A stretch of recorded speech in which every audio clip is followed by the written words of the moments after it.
7-year-old Ava scrunched up her nose and leaned toward her mom, whispering the words that would quietly break someone's heart. "Mom, why does Grandpa smell weird?" She wasn't being mean, just curious, just a kid. But to 74-year-old Henry Sullivan, those words echoed like thunder. Henry had always been proud of how he kept himself. Fresh clothes, daily showers, his small home in Vermont spotless. He even used a splash of cologne every morning, a habit he'd carried since his Navy days. But now, his granddaughter didn't want to cuddle in his lap. She sat across the room, barely touched his hand, and turned her face away when he kissed her forehead. That night, Henry sat in bed with the lamp off, staring at the ceiling. "Is it true?" he thought. "Do I smell old?" It wasn't about hygiene. It wasn't about neglect. But Henry had unknowingly joined the millions of older adults dealing with something nobody talks about. A unique scent that clings to the body with age. One that 99% of seniors can't detect themselves, but children and younger adults notice instantly. And for Henry, it wasn't just a smell. It was the smell of distance, the smell of slowly fading closeness. Doctors say 99% of people overlook this area when they shower, and over time, it leads to a persistent odor that can affect confidence and social comfort. Press 1 now to find out which body part you should be washing differently, and how a simple change can leave you smelling fresh and feeling better every day. You don't need fancy products, just the right routine. Press 1 to feel clean, confident, and in control. The next day, Henry couldn't shake the feeling. He stood in front of the mirror, inspecting himself more critically than ever before. Hair combed, shirt clean, cologne applied. But still, something felt off. Later that week, his daughter Isabella called. "Dad, Ava's been asking some questions," she said gently. "She didn't mean anything by it, but have you noticed anything different about how people interact with you lately?" Henry hesitated. "You mean, like they're keeping their distance?" There was a pause, then Isabella answered, "Maybe just a little. And honestly, I've wondered too. I didn't know how to bring it up." That confirmation hit harder than he expected. That night, Henry did something he rarely did. He searched online for answers. The phrase "old person smell" felt rude to type, but he typed it anyway. One article led to another until he found a video titled, "99% of seniors don't know this. The smell is real and it's fixable." Dr. Samuel Hughes, a 78-year-old specialist in elder care, calmly explained the science. As we age, sweat glands become less active, skin oil composition changes, and saliva decreases, creating an odor that isn't about being dirty, but purely biological. Henry's eyes welled with tears. "It's not just me," he whispered, "and it's not my fault." He learned that the scent comes from 3 key things. 1. Less sweating means toxins stay trapped in the skin. 2. The skin produces a compound called 2-nonenal with a musty, greasy smell. 3. Dry mouth contributes to persistent bad breath, regardless of brushing. But then came the hope. Dr. Hughes assured viewers that with a few gentle changes, everything could improve dramatically. No expensive products, no harsh chemicals, just knowledge and intention. Henry felt a spark of determination. For the first time in weeks, he saw a path forward, not just to smell better, but to reclaim the warm closeness he'd been missing. He printed out a checklist from the video. Focus on hidden skin folds when washing. Massage the scalp while shampooing. Wash feet and palms thoroughly. Drink warm water first thing each morning. Take daily walks in sunlight. Keep showers warm, not hot. He taped it to his bathroom mirror. It wasn't just a to-do list. It was a declaration. I'm not disappearing. I'm showing up. 1 week into his new routine, Henry already felt different. Not just physically, but emotionally. His skin no longer itched in the afternoons. His mouth felt less dry, and he noticed how much fresher his clothes smelled after he started airing out his bedroom every morning. But what happened next caught him completely off guard. It was a Sunday afternoon, and his family had gathered for their usual weekly lunch. Ava was playing with her dolls in the living room, while Isabella helped Henry set the table.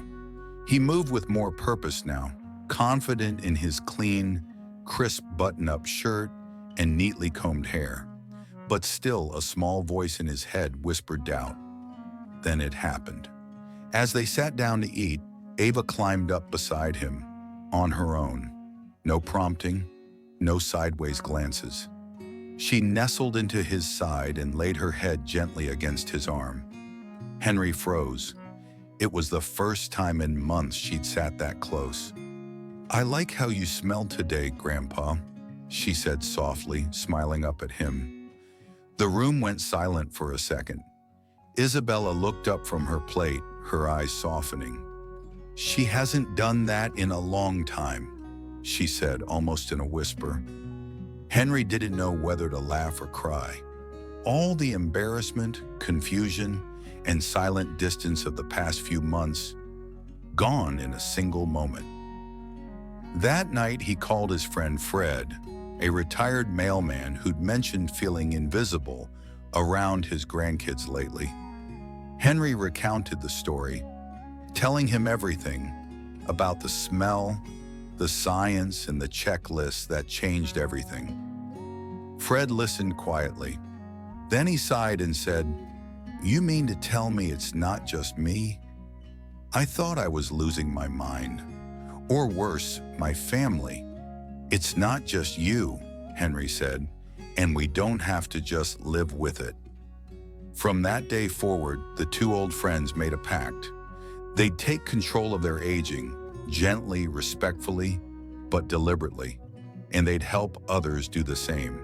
That single unexpected hug from Ava had become the spark that Henry, and now Fred, needed.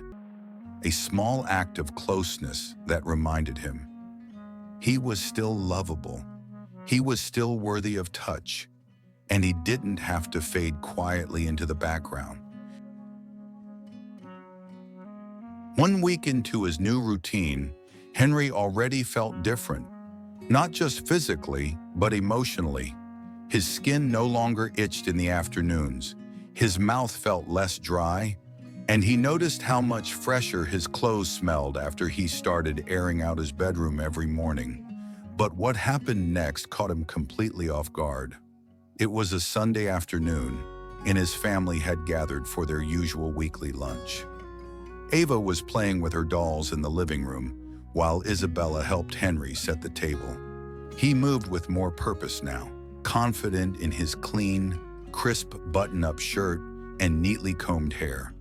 But still, a small voice in his head whispered doubt. Then it happened. As they sat down to eat, Ava climbed up beside him, on her own. No prompting, no sideways glances. She nestled into his side and laid her head gently against his arm. Henry froze. It was the first time in months she'd sat that close. "I like how you smell today, Grandpa," she said softly, smiling up at him. The room went silent for a second. Isabella looked up from her plate, her eyes softening. "She hasn't done that in a long time," she said, almost in a whisper. Henry didn't know whether to laugh or cry. All the embarrassment, confusion, and silent distance of the past few months, gone in a single moment. That night, he called his friend Fred, a retired mailman who'd mentioned feeling invisible around his grandkids lately. Henry recounted the story, telling him everything about the smell, the science, and the checklist that changed everything. Fred listened quietly. Then he sighed and said, "You mean to tell me it's not just me? I thought I was losing my mind. Or worse, my family." "It's not just you," Henry said, "and we don't have to just live with it." From that day forward, the two old friends made a pact. They'd take control of their aging, gently, respectfully, but deliberately. And they'd help others do the same. That single unexpected hug from Ava had become the spark that Henry, and now Fred, needed. A small act of closeness that reminded him he was still lovable. He was still worthy of touch, and he didn't have to fade quietly into the background. With his confidence growing and a new sense of purpose bubbling inside him, Henry decided to take the next step. He approached the manager at the local community center, a cheerful woman named Grace, and asked if he could host a short talk one Saturday afternoon. Not about fitness or finances like the usual events, but about something different, something more personal. "I want to talk about something we're all afraid to bring up," he said. "Body odor and aging." Grace looked surprised, then intrigued. "You're serious?" "Dead serious," Henry nodded. "No shame, just real information that could change someone's life." The following weekend, Henry stood in front of a room full of seniors, some in wheelchairs, some with walkers, some with skeptical expressions, and shared his story. He talked about the moment that broke his heart, when his granddaughter didn't want to hug him, and the moment that changed everything, when she said, "I like how you smell today, Grandpa." Then he broke down the science, gently, respectfully, explaining the effects of two non-enal dry mouth and poor sweat circulation. He handed out checklists and gave practical tips. No products to buy, just small shifts that anyone could do. To his surprise, hands shot up. People started sharing, laughing, some even tearing up. "I thought it was just me," one woman whispered. "My husband's been sleeping on the couch," said another. "Why didn't anyone tell us this before?" asked an older man in the back. By the time the session ended, a line had formed to thank Henry. Some people asked for extra checklists to bring home to their spouses. Others simply gave him a warm pat on the shoulder, a silent thank you written across their faces. That day, something clicked inside Henry. He realized this wasn't just about him anymore. It was about everyone who had ever felt quietly pushed aside. Everyone who had ever wondered why the people they loved started pulling away. Everyone who believed they had to accept isolation as part of growing old. Now Henry had found his voice, and he was going to use it, not just to smell better, but to help others feel worthy again. To show them that small steps could lead to real closeness, real dignity, and real second chances. Because when you stop hiding, the world starts leaning in. In the weeks that followed, something profound began to unfold in Henry's life. What started as a private quest to stop smelling old had turned into a journey of reconnection, not just with his granddaughter, but with himself. He felt stronger, not because he had suddenly reversed aging, but because he had taken back control. Every morning began with a warm glass of water. Every afternoon, a slow stroll around the block with Fred, who now swore by cucumber slices and cotton socks. Evenings were spent reading by the open window, breathing in fresh air and feeling lighter. But perhaps the biggest change was in how others responded to him. At the diner down the street, the waitress who usually rushed past him now lingered to chat. At the community center, Martha started saving him a seat beside her, and once even reached for his hand during a reading. At home, Ava now bounced onto his lap like she used to, burying her face in his sweater without hesitation. Henry wasn't just cleaner, he was brighter. His presence had shifted. People leaned in instead of pulling away. And that, more than any hygiene tip or checklist, was the gift he hadn't expected. One night, as he folded laundry fresh from the line, Henry caught his reflection in the hallway mirror. The man staring back looked the same. Same wrinkles, same silver hair, but his eyes sparkled differently now. He no longer felt invisible. He had taken action not out of vanity, but out of love. Love for his family, love for his body, love for the life he was still very much living.